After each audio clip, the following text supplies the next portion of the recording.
Wish I could have a birthday to somebody.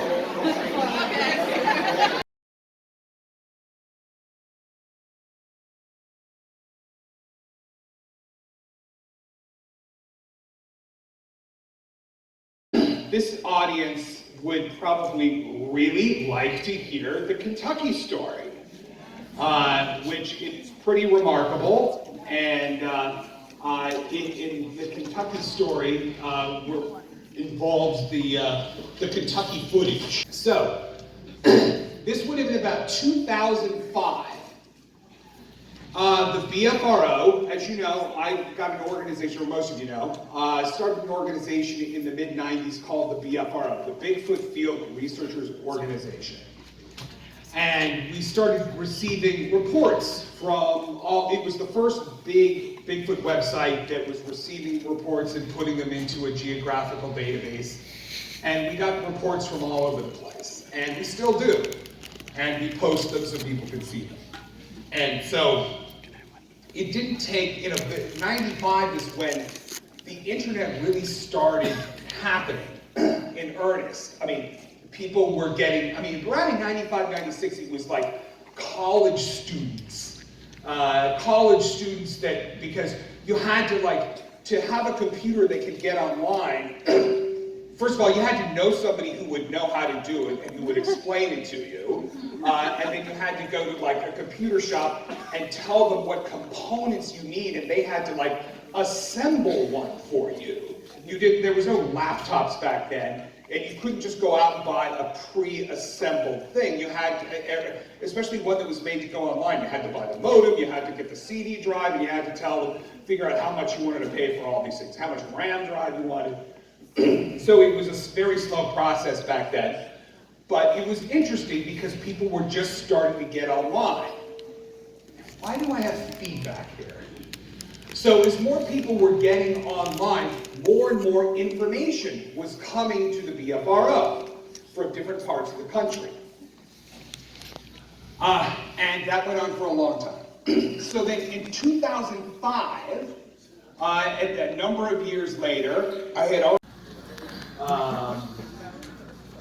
yeah. I could do it without it because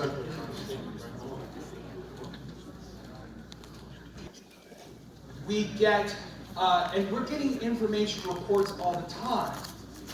We get an email or a report, one of the two, where a guy who lives up in the area of Cryptid, which is between here and Cincinnati. How many people have heard of Cryptid? Because if you came down to the south, you would have, I think, driven right through it. Okay, so Cryptid, and then an area to the east of there, I can't remember how many miles. So when we look it up, I'll figure out exactly where it is. So we're talking east of Cryptid, off in the woods, and he says that he knows some people out there that have Bigfoots coming onto their property, or I've seen one coming onto their property, and they have some video footage. And so we're like, okay, and we're always trying to profile these sorts of communications coming in, because of course we don't want to waste our time going on goose chases on bogus stories. But there was a few things about this that made us think, okay, this might be something. And one of those profiling things, noticing patterns from the past, is when somebody gets some very interesting footage or photos, video, etc., very often it's not the person who shot the video is the one who gets in touch with us, but it's somebody that person shows it to. He shows it to a few people, and then one of those people who's very impressed, they contact us and tell us about that. And that was that way with the Manitoba footage and a few other ones that, are not spectacular, but we think they're legit. So we hear about that somebody east of Cryptid has some amazing footage. And that's actually one good filter from us, because when some people contact us saying, I've got a great photo or video, etc., of course what we always want to do is say, okay, well, before you run us around and go to the trouble to show us or to show somebody in our group, why don't you show it to somebody else and see if they think it's impressive? Not just the person who filmed it, but if you can show it to somebody else and they say, wow, that's a Bigfoot, then yeah, then we want to see the footage. But if you show it to somebody else and they go, I don't see anything, then it's probably not going to be interesting to us either. And it's, you know, because they might be seeing shapes in the bushes that make a face, you know, shape, which is a very common thing. You guys say, I got a great photo of a Bigfoot, and it's just shadows making kind of a vague face shape, and it's much of a Rorschach stuff, if I pronounce that correctly. So, 2005, summer 2005, we get a message. There's somebody saying there's some pretty impressive footage east of Cryptid. We talked to the guy and who told us about it. He eventually puts us in touch with the person who got the video. The person who got the video doesn't want to send it to us. He doesn't know exactly what to do in this situation, but he's willing to let somebody from our group come to his house to show him the footage. So the BFRO is a very large group. It has hundreds of people in it, investigators all over the country. So, and we were sharing this with this information with kind of the most active investigators in the group, saying this is going on and who wants to go out and see this footage. And again, it's an unusual situation because this isn't just footage of somebody got while they were in a state park or visiting somewhere, but no, this is footage of somebody who got something on their property, of something they're saying is coming all the time. It's very often coming at night. So that makes it very important for us to see. So, two people from the group volunteered to go to the guy's place, a man and a woman, and check it out. They went there, they saw the place, they saw the footage, and I remember it was Stan Courtney called me on the phone and he says, this is amazing footage. It's daylight footage, and it's a young one, and he's never seen anything like it. And you guys have still never seen anything like that. I mean, I'll be able to show you one little piece of it. But he's saying it's unusual the way this thing moves.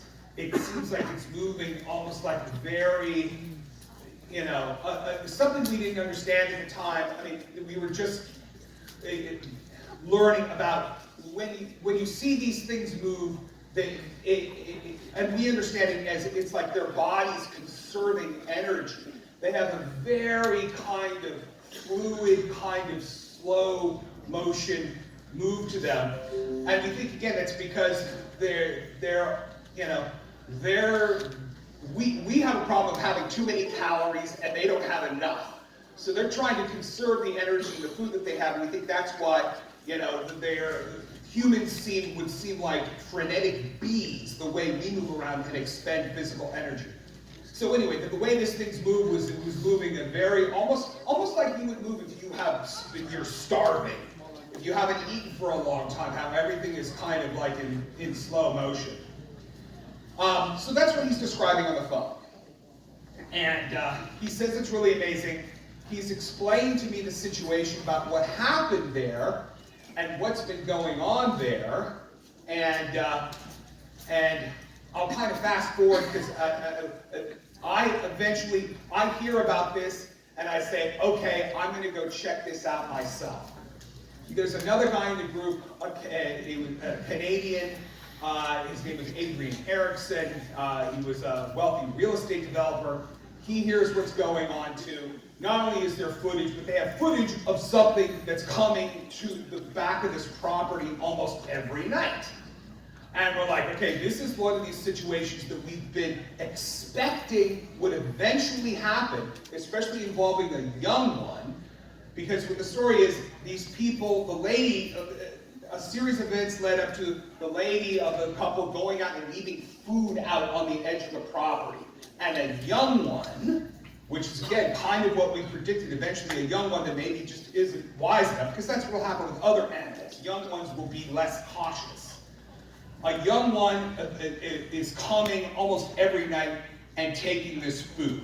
and she has seen it, and it came by one time when there was enough light for them to film it, and so we're thinking, okay, we have to set up some cameras that can film when this happens. And Adrian wanted me specifically to go do it because he knows that I do know how to do this stuff better than almost anybody else in the world, because I don't underestimate how smart these things are. So for example, other people in this situation, they would have wanted to put cameras right nearby where the thing comes up to eat. And I came in and I said, we are absolutely not going to do that. We're going to put a camera a great distance away and zoom in. So nothing changes right around where this thing is as much as possible. We're not going to touch it. These things are so skittish. If we put up cameras right there, they're going to be wise and not going to do it. But there was still a problem with illumination. And so even if we had an infrared camera, a camera that could see like something that would not see heat infrared, but see an area that would be illuminated by invisible infrared light, we couldn't have an infrared spotlight shooting a few hundred feet. So we had to figure out how to get a light up above where the lady would leave the food out. And boy, was that a big argument, because then of course we had to bring a cable, a wire down there, and we had to make it so that we're not disturbing this thing at all, so as not to make whatever is coming up to make it skittish and want to leave. So, but what the backstory was about how that developed, her husband, and I'm looking out in the audience and I'm thinking, I hope they're not here in the audience tonight. These folks probably wouldn't like me telling the story. The lady worked, she did like physical therapy, and the husband was in a band, and so he was home a lot, and the guy was a relentless poacher. So he would to the extent that the guy would shoot a deer just because he could. He didn't even need, and so if the deer was near a road, he'd go down and shoot one, and he'd bring it back to the property. Sometimes they'd skin and dress the deer, and sometimes he'd eat it, and literally sometimes he would just throw the deer off into the woods, again on the edge of the property, on this downhill side, just like to get it out of the way. And so we think that's what started, because he was throwing dead deer away down there periodically. And then when he did at one point, was he had got a little bulldozer down the side of this hill, and he dug out a pit, like a big hole to make like a catfish holding pond. So he made this big hole, it was probably like 20 feet across and maybe 15 feet wide, filled it up with water, and then he would catch catfish in the river and catch them and bring them back and put the catfish in there, sometimes young or catfish. And then whenever they had leftover food, he would bring it down there and throw it into the pond for the catfish to eat it. So you have a situation where rural property on the edge of a wooded gorge, where the topography was fairly flat, and there was farms at the top of basically a plateau. And then you had kind of these creek bottoms, these creek gorges that were snaking in between. And that's different than out west, where you have flat areas and then you have hills coming up, sharp hills. In this area it's flat, and then the gorges kind of go down, and the thick woods. And so the Bigfoots were coming down through these wooded gorges, and then at night coming up to the fields and the flat areas to go after deer. But here was this young one that was coming around, and the first thing they noticed, the first hint they had that something was coming around, was something was pulling the catfish out of the pond. Pulling the catfish out of the pond, eating part of it, and they didn't know what was doing it. And then they started finding footprints next to the pond, and they looked kind of like human footprints, but barefoot. And they weren't even thinking about Bigfoots or anything like that, as most people wouldn't do in Kentucky. You wouldn't find this sort of thing. I mean, nowadays you might be more inclined, but back then in 2005, it wasn't even on their radar screen. So they find these human-like footprints. They're wondering, like, what's going on? And then one day they're out there, and it's just before sundown, and they finally see them. And they see it probably about 100 feet away, near the edge of the pond. It's only about 5 feet tall. Again, we know it was a young one because later they saw the big one too. And they saw it near the edge of the pond, kind of slowly moving around, and then kind of watching them up the hill. So they kind of flip out. They're like, "What the heck is that?" They thought, "Is this somebody in a costume?" And which is a common thing when people see a man-like shaped thing covered with hair. So the husband goes inside and gets a shotgun and comes out and takes a shot at this thing above this thing, and it hits the branches and the trees, and the thing the entire time is holding perfectly still. And when he shot at above its head, hit the branches of the trees, and the debris just kind of fell down and rained down on this thing, and it didn't move a muscle.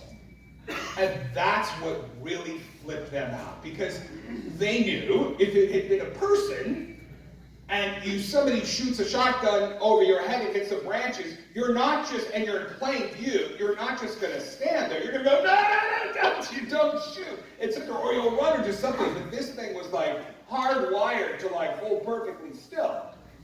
And then they realized this was some kind of very unusual animal, and then they wondered what to do. And then eventually what he did was he had his wife, because this thing was coming up regularly, he had her go down with a video camera and, that was, I'm mixing up the timeline here. They got a video camera on a subsequent date, and they filmed it from a little bit of a distance, kind of walking on the edge of the tree line. Down by this gorge. Again, this is maybe 5 miles east of Cryptid. For those of you who are coming in, we're talking about a case, the famous Kentucky footage case, that was basically between here and Cincinnati, about halfway between here, not far off of this town of Cryptid, which is, I guess, right along the freeway as you go towards Cincinnati. And that's what originally, this is what was bringing me out to Kentucky several times in 2005. So, they get this footage of it. We hear about it. 2 of our guys come out, check it out, and say, this is the real deal. They've got something going on. Adrian Erickson says, Matt, I want you to go out there, bring out blank check, whatever equipment you need, camera equipment, go out and film this thing coming up to take this food that this lady is leaving out. Which she would leave out different types of food, like leftovers from what they were eating. And the thing about this, and of course I'm telling everybody this in part because somebody in the future is going to end up being in another situation like this where they could repeat this, if there's a young one coming around especially. So they would put out different kinds of food near the edge of this catfish pond.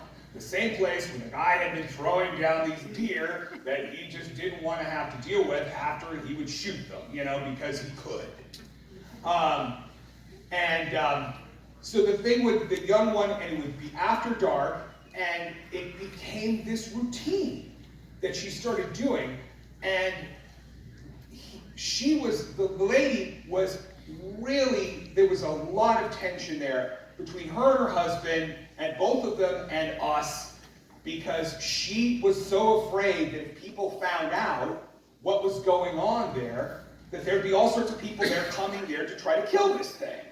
And of course, I can understand why she would think that, because her husband is exactly the kind of guy who would do that. So she thinks that the whole world, she really worries about that sort of thing. And it made sense to me. So she was very cagey about what he would tell us some things, and one of the things that he would tell us was when she would bring down the food and leave it out there, she would leave the food out, and this was out of view of the house, the main house, but it was in view from like kind of a garage structure that was about maybe 80 feet away from the house. So you could be in the house and look down the hill and see where this pond is, where the thing was coming up. But from this garage, which nobody's in it, and it has this kind of back room, and that's eventually where I set up the camera.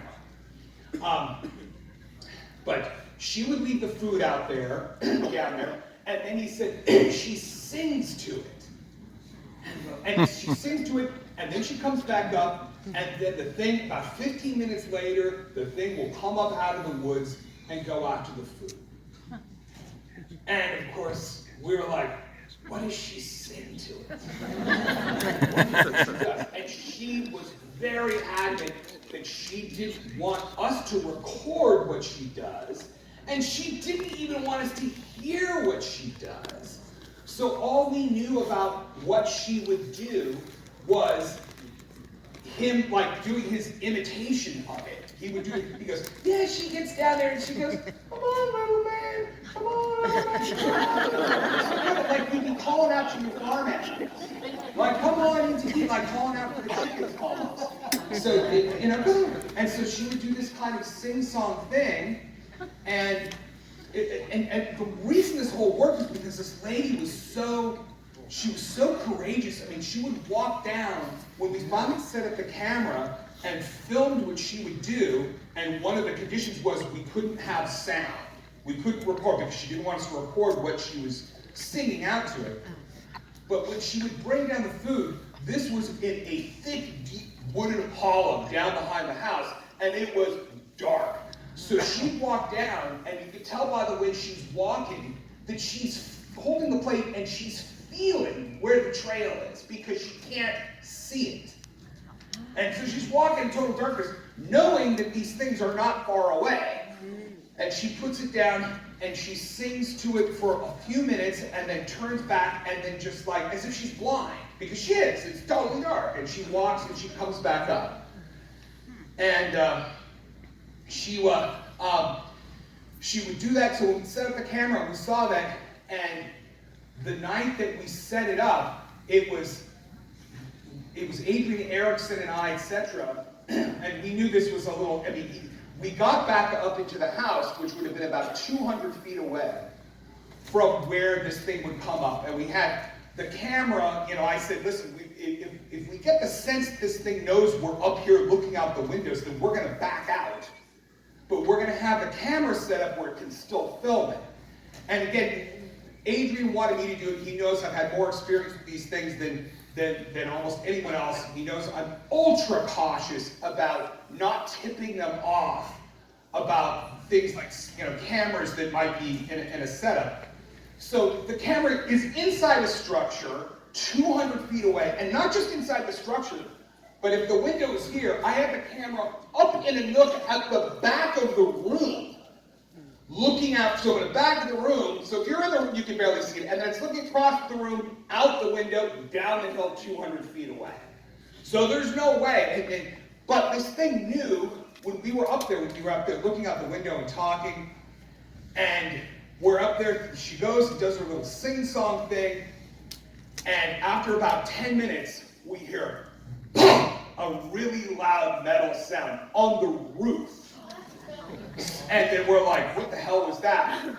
And we said, something's throwing rocks on top of this roof.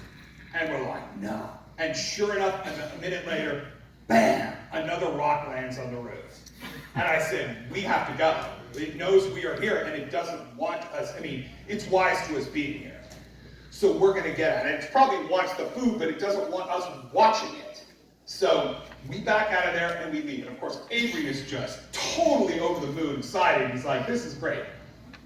So we end up getting that first piece of footage where here comes, and you see and I would show this footage. I've told people about this footage for a long time, but Adrian Erickson owns the footage. He got the other pieces of footage that I'll tell you about from this place in Kentucky. He's wanted to put it into a documentary, but he's really wanted to get more footage for a couple of reasons, which I'll explain later. But he hasn't released it, and I don't have the rights to it, even though I helped get it. I have a copy on one of the laptops.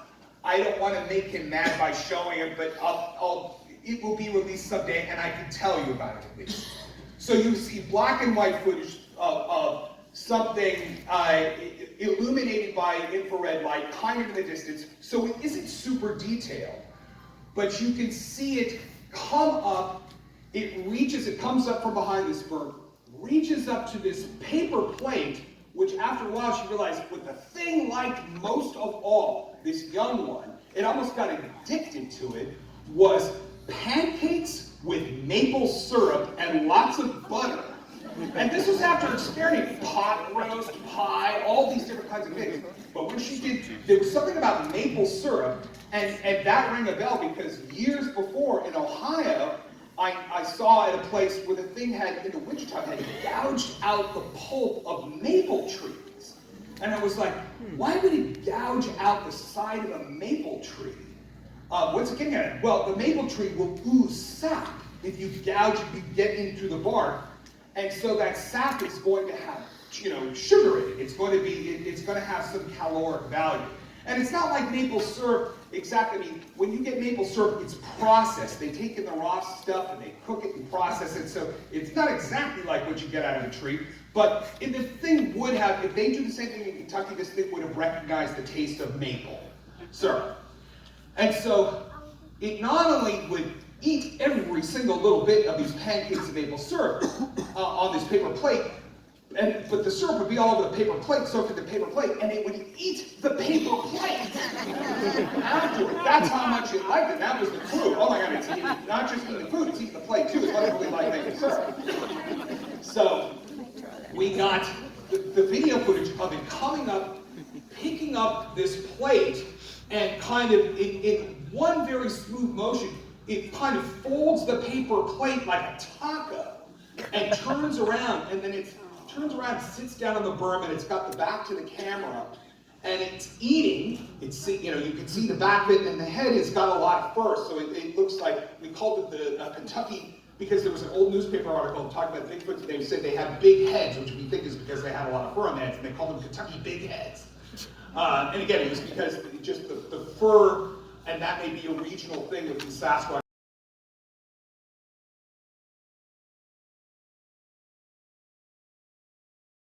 So, anyway, I wanted to proactively answer that question because I knew that would be like among the questions that would come up. It's so hard. They're always wanting us to get the band back together. You guys have to realize, I'm just speak for Bubble here. We needed that downtime. I needed that full year off to recharge. And it's like, the four of us coordinate a schedule is not easy. He's got a project going on right now. I have different stuff going on. These guys are busy. And it's true. This is one thing I say. Even if there wasn't a show Finding Bigfoot, those three would be running around the woods doing what they do all the time anyway. So it's good to be on stage missing one. But I'm the drummer, just for the record. I'm the drummer. I'm Ringo.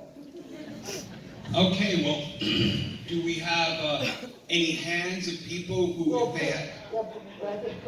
Yeah, I think they wanted to do a little bit of like a past, present, future discussion, and then we'll open up to audience questions. One of the things that I've always found interesting, that I think the audience might find interesting, that I've not heard a lot of discussion about is, like Matt, you had actually there were offers coming in prior to Animal Planet, and there were things that were filmed that were maybe sizzle reels here and there, and it always seemed like you had a pretty strong vision of what you wanted, enough such that you knew that those other offers weren't quite the right ones to take and to commit to. So maybe the audience would be interested in hearing about that process and what it was about Animal Planet in that series that clearly was the right choice, right? It ran for a very long time. All these people are here. It's still in reruns, etc. So do you remember that process and what it was about that opportunity that shone brighter than the other ones? I kind of don't want to talk about all that because it was a kind of a frustrating starts and stops, and it's insider Hollywood stuff, and it was I had done. I mean, I'll tell you about the previous series I did.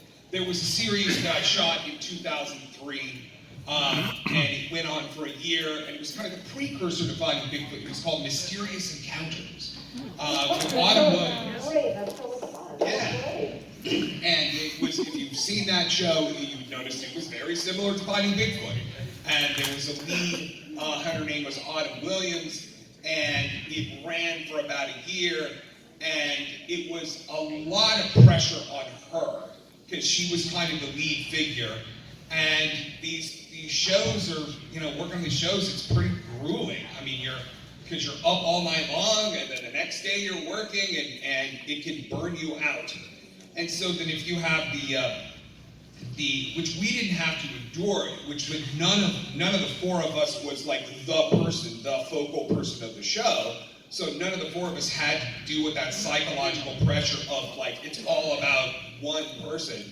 But it was that case with her, and it's difficult to appreciate what that's like when you're the lead person and the show is all about you, and because you know that this is like your big chance, and you want to present yourself and the subject a particular way, and you want to be respected, and especially if you're a female lead and you're a young, attractive woman like her, which they wanted to play that up a lot, and of course she wants to be presented as more respectable and not just cheesecake, and so that was a constant argument there, and it was very frustrating for her. But it's a learning experience for you. Oh, and it was a learning experience for me, but I got to enjoy like the squatching without having, I was in the show too, and you could see me in the show, I was kind of like her assistant.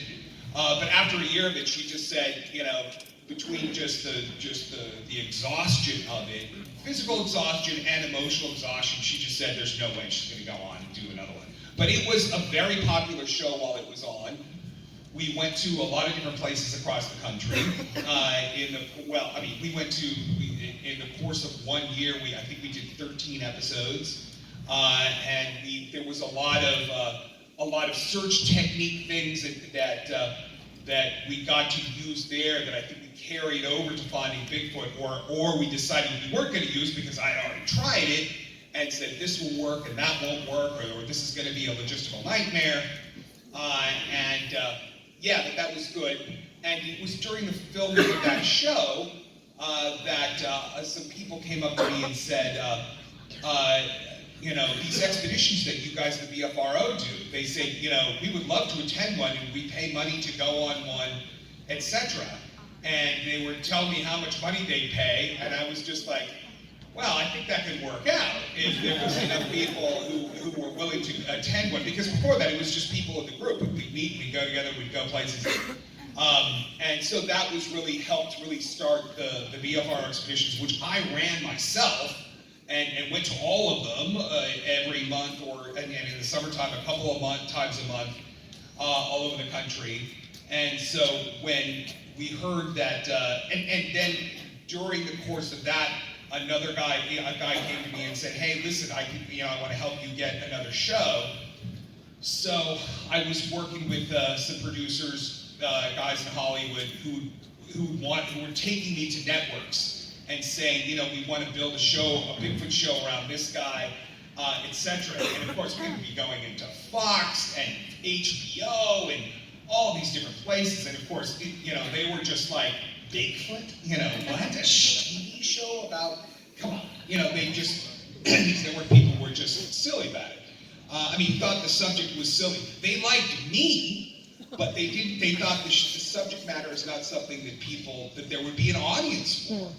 They really believed that. And of course, once Finding Bigfoot's taken off, then I had some of those people contact me wow, it really happened. It was good. It worked out for you. Or people who knew them. So with Animal Planet finally started looking or wanting to do, we heard they wanted to do a show. They were looking around for people to be in the show. 2010, and Matt one day just wants to be my Facebook friend. And I'm like, where's Matt coming from out of nowhere? Squeaky, I met Matt because I wanted Bigfoot stories where I did field work. It made me feel close to my dad. Matt and I had probably in person met maybe once, twice at most at this point. Otherwise, it was all, he would let me log into the database to hear reports where I was doing field work, which was a couple times a year. It was I jokingly wink and say we had an online relationship. So Matt, out of the blue, Facebook request me, I'm like, what's this about?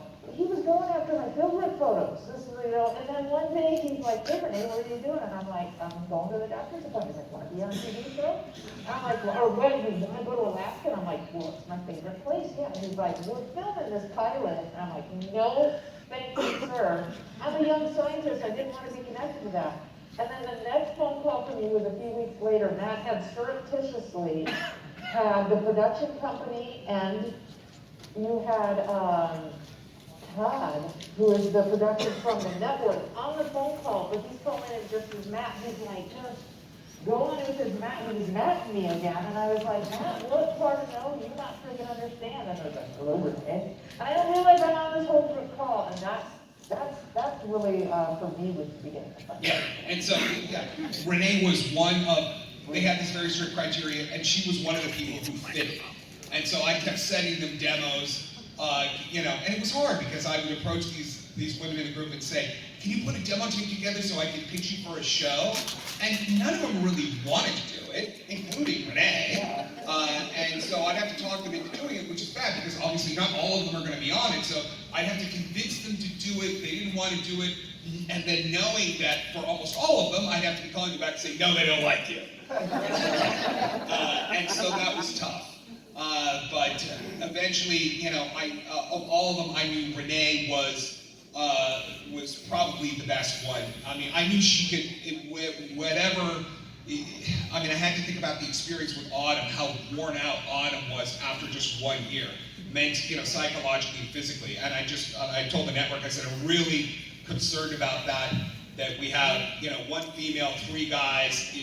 It's going to be, you know, she's not the lead, but it's still going to be all this pressure on her, whoever the female lead is. And I said, of all the women I know, Renee's going to be the one where, you know, she's going to be the last one to get worn out. I mean, the rest of us will fall apart before she does. And so they believed that after a while. I wasn't gray until the show, and they had to start coloring my hair because it was going gray fast being in the car with those 3 guys. I joke. I will say this, you know, one thing that meant a lot to me, and I think a lot of people in the visual community, I still to this day, I don't believe it's an undocumented, I won't say discovered, an undocumented biological species recognized. I think it's somebody, and I love that you guys call it Bigfoot beyond cliff, because to me, Bigfoot is something that is beyond the realm of science. I'll just leave it at that and discuss. But the beauty of it was there's these 3 guys who I don't know, and I'm stuck in a cast car traveling the country, the world for that matter, in the cast car. And these guys are full-on nerds. If there was no finding Bigfoot, those 3 guys would be doing what they're doing. They still are, right?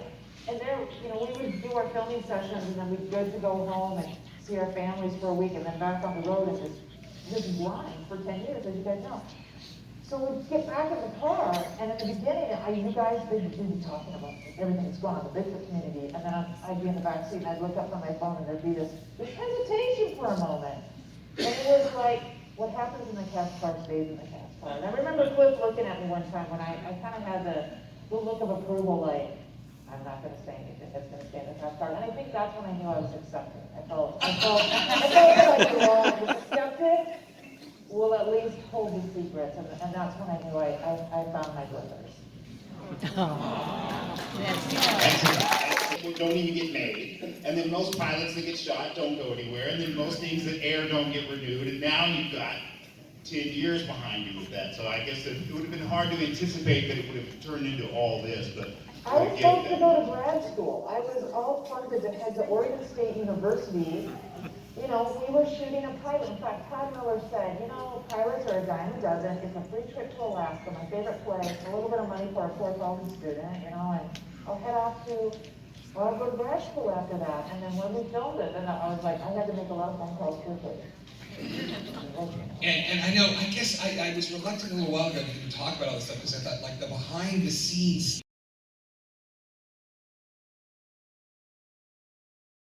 We were doing 3 to 4 night investigations a week, and I remember that Avalon, North Carolina, and every night we were staying out. I remember it was 4:44 a.m. when we get back to the hotel room. 3 to 4 night investigations per episode. I mean, this was just like, I was like, I'm gonna blow up. I mean, this is like insane. This is crazy.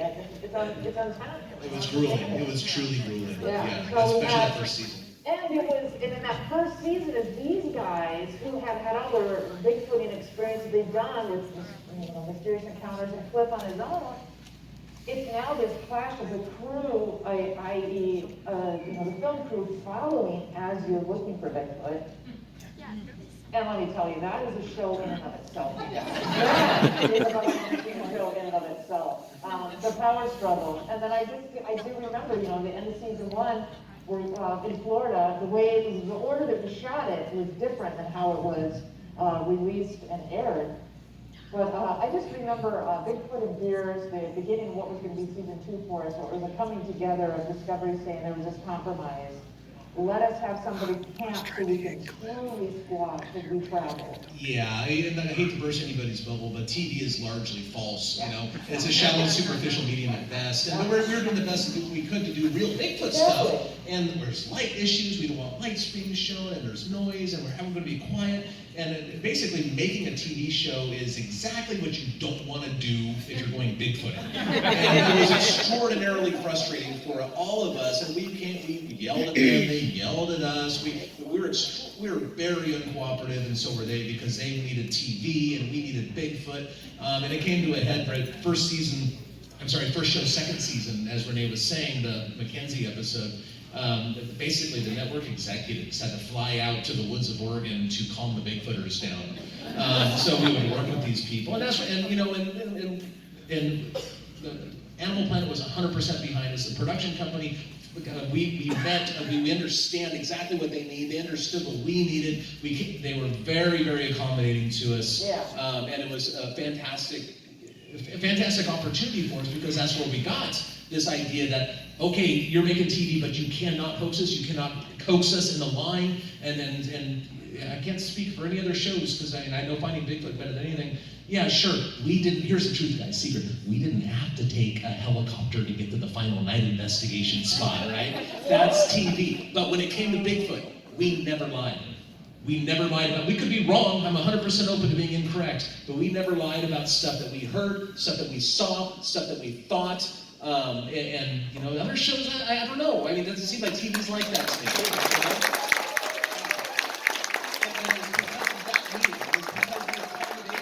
Animal Planet and Discovery, their parent company, and the production companies, we met them halfway. I was a 5th grade teacher. I understand a good story hook, right? I think we all understand that, and that's cool. And that's part of the fun of watching TV, going on adventures with 4 nerds. Or 3 nerds and Bobo. And that was part of the thing, that we had to understand how the TV thing worked a little bit more. But they had to understand that, and I remember standing up and yelling at Keith Hoffman, who would later become a very good friend of mine, our executive producer. Yeah, I'll give him the kidney. He's amazing. The production and crew people we have a road family. Yeah. To this day, I don't see these guys for a long time. We go to shoot the special episode that we shot, and it was just like old times right there. Absolutely. Yeah. You were saying. I remember standing up and yelling at Keith Hoffman. It's like, I've been Bigfooting for this long, and I will be Bigfooting for the rest of my life. I'm not gonna, and your show's going away in 4 or 5 years, no matter how successful it is. I am not gonna lower our standards for your stupid show. And he goes, who's asking you to? And later I adore Keith. He's like, well, they needed TV, whatever. But we had a fantastic compromise, and we did not compromise the subject, which is the most important thing. Sasquatches, I'm sorry, Renee, are in fact real. They are in fact real, and the subject deserves the respect. And I just don't see a lot of productions giving them. So whatever that's worth, I'm very proud of being on Finding Bigfoot for that reason. Yeah. Touch on that now. I'm so glad that you bring that up, because there are these 2 things that I see, being the skeptic, which is not a cynic, being a skeptic, which I defend. I get people all the time that, well, here, oh, you guys, I went to show, you think everything's a Bigfoot. It's about TV. They don't see, oh, no, that's this. Oh, that's that. They're only going to see when you're reacting. And the other thing that I speak to, and like Cliff said, there are a lot of scripted shows and other shows that are doing something else.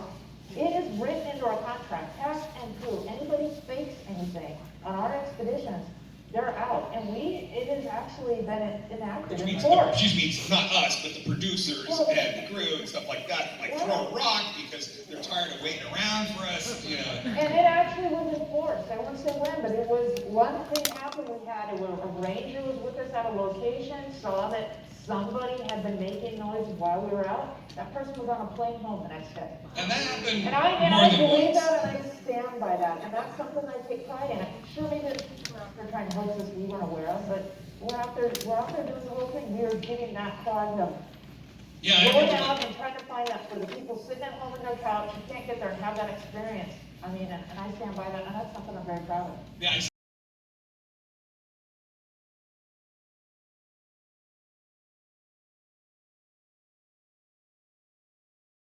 away. Very difficult to explain away. Like, how could it be that every indigenous group in North America, without exception, has stories of these sort of things in their oral tradition? The ones in Florida, the ones in British Columbia, they weren't talking, they weren't trading. At least I think it's a strong argument. Maybe they were. I don't think they were, though. But I don't think the trade routes went that far. But yet, there it was. The same physical description of the same behaviors, the same characteristics. And so it was the evidence, the footprint evidence, that the differences between a Sasquatch footprint and a foot and a human foot inferred by their footprints accidentally happens to be exactly the necessary biomechanical redesign of the foot to accommodate a mass of that size.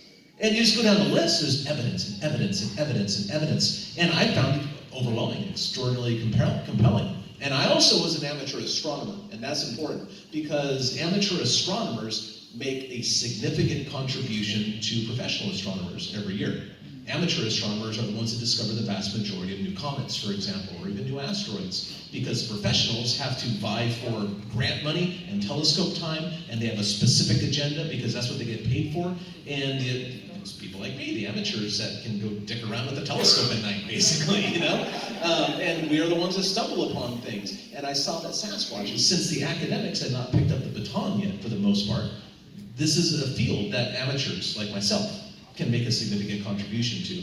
And that's when I decided, holy crap, not only are these things most likely real, besides being cool and eccentric and wacky and all that stuff that I was and am, but I might be able to contribute something important. And I thought that was cool. So that was back in 93, 94, somewhere in there, and that's kind of what got me on this whole train. And after that, it's just one divine accident after another, just stumbling blindly into the dark and scrambling up the metaphoric slopes, and meeting the right people, and just falling into one fortuitous snake pit after another, and crawling out. And lo and behold, I accidentally find myself on stage in front of you lovely people talking about this. Yeah, my life has been one amazing accident. Yeah. I know we don't have much time, so I'm going to try to put it in a nutshell. The two big aha things for me, I was still at UCLA and found out, I was interested since I was a kid, since seeing the documentaries in the 70s, The Legend of Boggy Creek and Mysterious Monsters, saw it as a double feature. I'm sure there's some people in here that got their start too. Legend of Boggy Creek, let's see those hands. If that was the first thing that got you interested, yeah, you're not youngsters, are you? So that got me interested, and then it was like 10 years later that I met some people by chance in LA who had said, a guy who knew some people who had seen one up at the Ventura County Mountains, which is just north of LA, and I was just all over it. I'm like, if there's even a little possibility that there's some up at the Ventura County Mountains, I'm all over it. So I found somebody who would go backpacking up there, and Ventura County Mountains, it's like most of it you can only backpack into, there are no roads. We went back up there and found tracks. And it was the first time I heard wood knocks, and nobody had ever talked about. I've never heard anybody talk about specifically wood knocks, and we didn't know what the sound was. We heard something making the sound of knocks and something up the canyon answering it. But finding the track up there fresh track was another, that just totally hooked me. And then the thing that just changed everything was pursuing reports in Ohio and finally having one standing right in front of me. Until, at nighttime, growling at me until I walked away from it. That's when I started with the BFRL after that. And that was right when the internet was new. And I created a website and then the people who are on the first group on the internet. This was, remember, years before Facebook, years before MySpace or anything like that. There was only what was called a list server back then, which was a thing where you sent an email, you could subscribe to this, and there was a particular email address, and if you were on this list, and you sent a message to that email address, then it would bounce back to everybody else who had subscribed. And so all the people who were Bigfooters who were getting online were hearing about this listserv. So from that listserv, we were bringing people into the BFRO, and that's how it grew. But yeah, that face-to-face, it was after that, it lifted a huge burden off me, because even if you find tracks and you hear them and you talk to all sorts of witnesses, you're still going to have a little bit of doubt that this could all be real until you actually see one. And then once you have an encounter, then it's just like, you never have to have it maybe they're not really real. And maybe it's all, maybe you could, think of all these other explanations for it, because a lot of things just don't kind of make sense. After you pursue them for a while, then it all makes sense. It makes sense why nobody's found bodies of them. It makes sense why people don't have clear photographs of them. Why this has all these things that so many people expect, because all these things that would happen with other animals. There's lots of trail cam photos of other animals. There's lots of regular photographs of other animals. They'll find roadkill, etc., etc. And so there's all these assumptions made that all of this stuff would apply to Bigfoots too. Well, if you pursue them for years in the places where they live, you understand why those things don't apply. And so that combined with face-to-face, I was just kind of all in, and everything else kind of happened from that. I love what you were saying on good things. I love what you were saying about citizen science clips, and there's a pushback for that, and that's something we have on the internet, and that's a great revelation. I wanted to touch on that. But my aha moment, of course, comes with these guys at the Bigfoot, but mine comes with where it's beyond what my belief system is. When we filmed in Alaska, I had done field work there prior before the show. And I knew these elders and tribal members. And meeting one explained to me, hearing again and again, Cliff, I know you speak of how it's a part of their culture and their lore. And for me, what that speaks to is, it's also often a part of indigenous people's story, is that it is something that is beyond the physical realm. That's the beyond statement. For me, that explains why we don't get a holotype, why we can't find a body, why we can be seen by members of it running out in the distance. You get a glimpse of it running through the forest where it's a Sasquatch or a Bookwood, what they're calling it, that shapeshifts into an elk that turns into a crow and flies off. And I remember Cliff, Matt, and Bobo saying to me, well, that's not real scientific for me. And you having that belief system. Well, I'm somebody who believes in a higher power, call it a soul, call it spirit, what you will. I believe that when my time comes, my body's going to return to the earth, but my spirit's going somewhere else. I don't know where that is. And when an elder turned to me and said, look, if you look at a totem, there's bear, wolf, raven, and these are animals just like we are. We have a physical and spiritual body that's left in this plane. Our body dies, it goes back to the earth, our spirit goes somewhere else, but Bigfoot, Bookwood, Wendigo, Sasquatch, whatever you want to call it, can come and go at will, and you're never going to touch it. That's what was my aha moment. That's what resonated with me. I don't know what it is. That's a potential explanation, but again, zero is a data point. I'm still searching, and I love doing it with these three guys, Bobo included.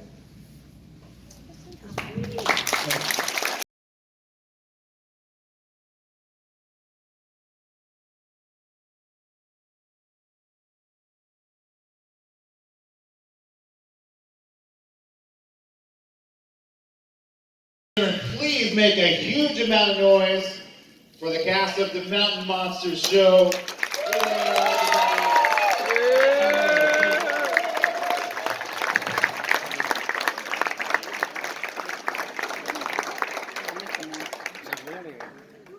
And one more for Willie.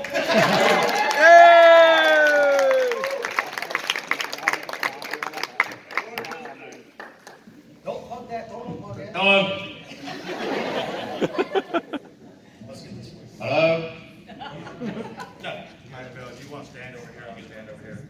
He's our loudest one. I'll need a microphone. All right, guys, the way we usually do this is course, hopefully y'all know who we are. We're from Mountain Monsters. Huckleberry Buck, Willie, Wild Bill. Most questions I get asked, is he as wild in real life as he is on TV? No, they tamed him down a lot on TV. Several of y'all have asked about a new season. We can't confirm anything definitely, but there should be new episodes coming out in the next few months. That's what we're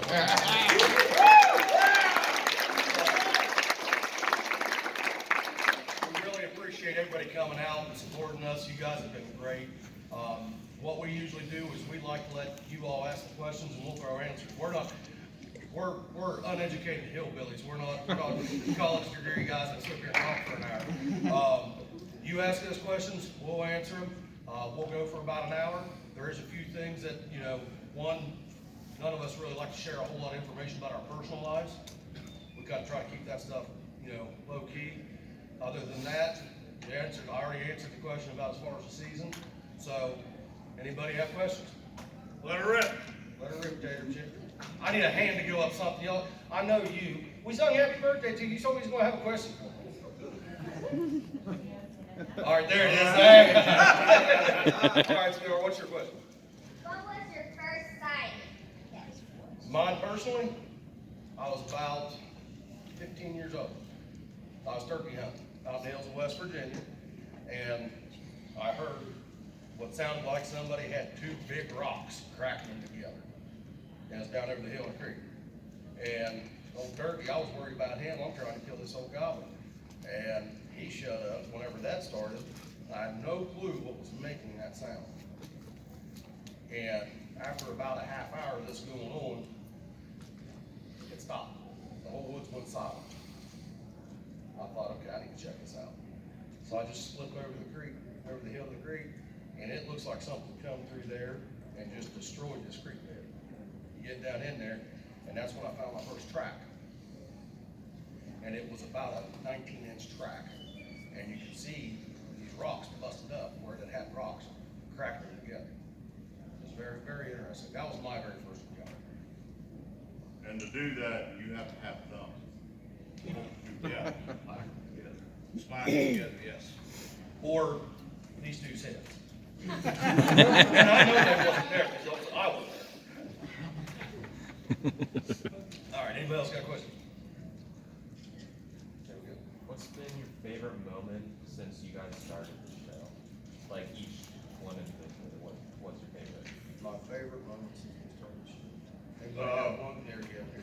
My favorite moment was when I watched Trapper pull the wrong tooth.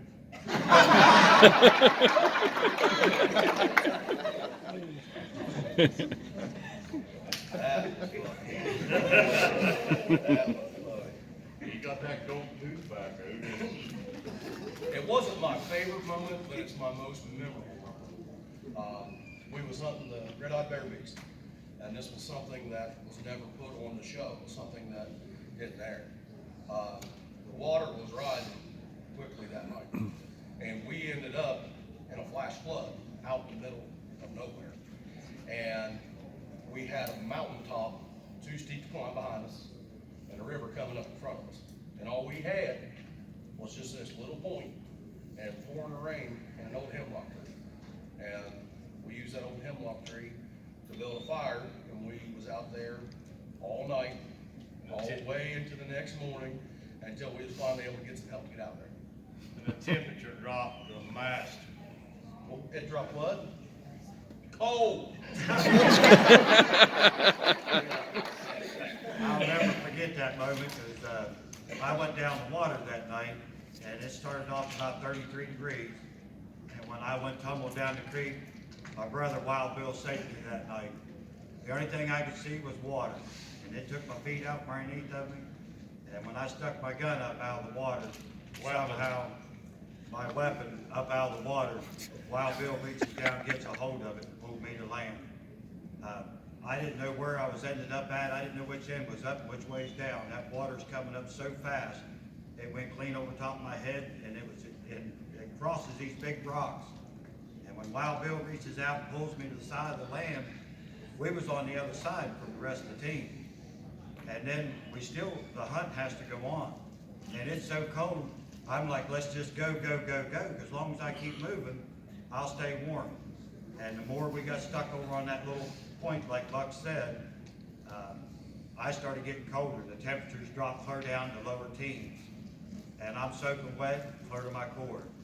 And if it hadn't been for, like I say, Wild Bill again, I'm all curled up in this little ball, trying to stay warm, trying to keep my center core of my body warm. And where he come out with dry clothes, I don't know. But there's one thing that he did come out with, was this, some kind of a safety blanket, emergency blanket. And he come down and he wrapped my whole body up and wrapped me down around, tucked it in, and kept a look on me all night. See, the problem is Bill's getting all the credit for this, and he's not throwing in the fact that I sat and I cuddled him. Just trying to help out. You have a question? Has anything ever left you from not wanting to go back into the woods? Yes. But I still went. Well, left her home. Cherokee Devil did not want to go back. The Woman of the Woods, that was the Woman of the Woods. Alley guys. There's been a few of them, and there's been a few of them we have went back after. But there's some that, just like I swore I'd never get back after Cherokee Devil, and I did. We all did. But yeah, there's been a couple of those. I think Buck and the Grass Man has a thing going. Everybody around the Grass Man, he ends up in water or knocked down. I grew up in Athens. I'm very, very competitive, and right now I'm 0 for 3 with the Grass Man, and that doesn't sit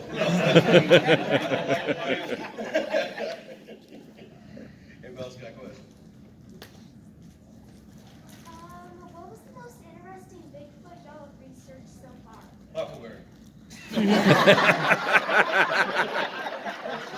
The question was, what's the most interesting Bigfoot we've researched so far? My answer is Huckleberry.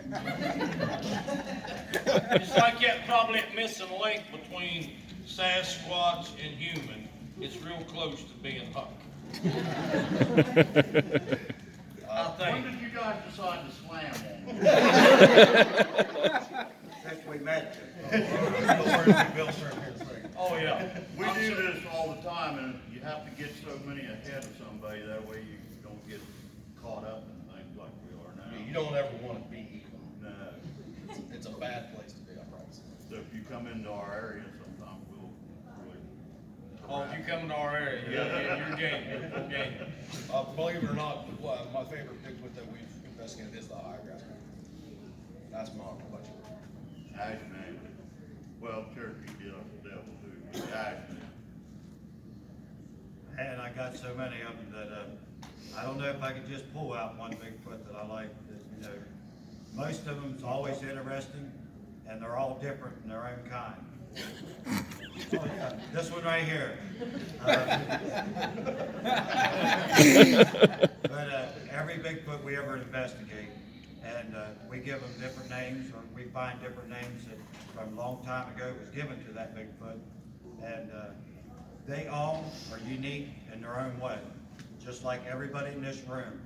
You all have something about you that's totally different than the person beside you, the person across from you. Bigfoots are the same way. They come from different clans, different parts of the United States. Some come from the north, some, migrate down, and some of them stay right where they're at.